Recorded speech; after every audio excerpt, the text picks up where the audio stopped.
acreditarão no aviso de Deus que foi dado através de Noé, o seu servo. Não deram ouvidos quando disse que mandaria chuva e destruiria toda a terra. Quando disse a Abraão: tira os teus de Sodoma e Gomorra, pois com fogo a destruirei, e nada sobre ela sobrará, pois estou acima de tudo, e comigo não se pode brincar. Deus está falando e ninguém quer escutar. Estamos pregando e dizendo que o fim se aproxima, mas estão virando as costas. As montanhas estão desabando e as casas arrastando, famílias sendo separadas pela dor da morte que há muito soterram. Levando sonho, levando alegria, levando projetos. Deus mais uma vez está falando através da natureza. Está acontecendo a mesma história.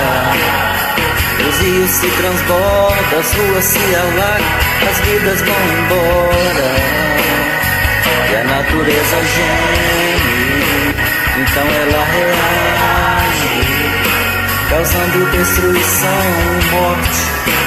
O povo não entende, mas é a mão de Deus. Ele não aguenta mais.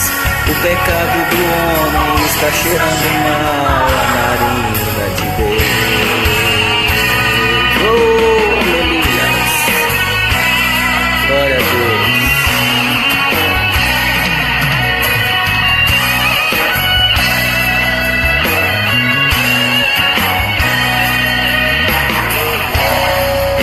Falando e ninguém quer escutar. Estamos pregando e dizendo que o fim se aproxima, mas estão virando as costas. As montanhas estão desabando e as casas arrastando, famílias sendo separadas pela dor da morte que há muito soterram. Levando sonhos, levando alegria, levando projetos. Deus mais uma vez está falando através da natureza.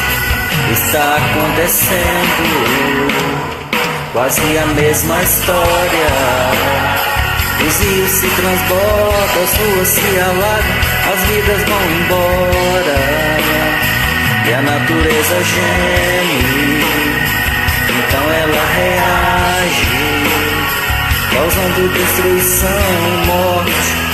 O povo não entende, mas é a mão de Deus. Ele não aguenta mais.